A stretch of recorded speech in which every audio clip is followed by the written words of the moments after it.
दुनिया की अजीब मिसाल। इमाम गज़ाली रहमतुल्लाहि ताला ने ये बात बड़े अच्छे अंदाज में समझाई। वह फरमाते हैं कि एक आदमी जा रहा था कि एक शेर उसके पीछे भागा। उसके करीब कोई भी दरख्त नहीं था जिस पर चढ़ जाता। उसे एक कुआं नज़र आया। उसने सोचा कि मैं कुएं में छलांग लगा देता हूँ, जब शेर चला जाएगा तो मैं भी कुएं से बाहर निकल आऊँगा। जब उसने नीचे छलांग लगाने के लिए देखा तो कुएं में पानी के ऊपर एक काला नाग था।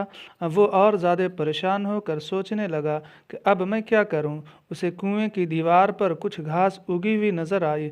उसने सोचा कि मैं इस घास को पकड़कर लटक जाता हूं, न ऊपर रहूंगा कि शेर खाए और न नीचे जाऊं कि सांप डसे।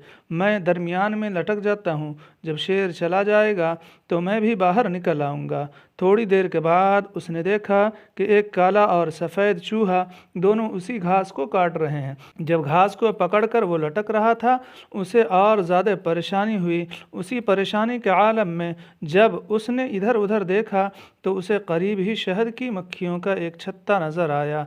उस पर मक्खियाँ तो नहीं थीं, मगर वो शहद से भरा हुआ था। ये छत्ता देखकर उसे ख़याल आया कि ज़रा देखूं तो सही इसमें कैसा शहद है। चुनांचे उसने एक हाथ से घास को पकड़ा और दूसरे हाथ की उंगली पर जब शहद लगाकर चखा तो उसे बड़ा मज़ा आया। अब वो उसे चाटने में मशगूल हो गया। न उसे शेर याद रहा, न नाग याद रहे, न ही उसे चूहे याद रहे। सोचें कि उसका अंजाम क्या होगा। ये मिसाल देने के बाद इमाम गज़ाली रहिमहुल्लाह ताला फरमाते हैं, ऐ दोस्त, तेरी मिसाल उसी इंसान की सी है। मलकुल मौत शेर के मानंद तेरे पीछे लगा हुआ है।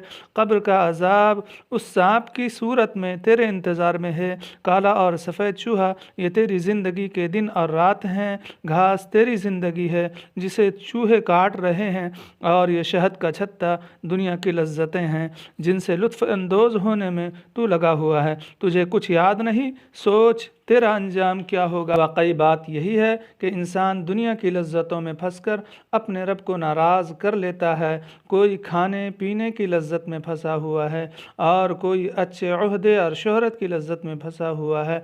यही लज्जतें इंसान को आखिरत से गाफिल कर देती हैं।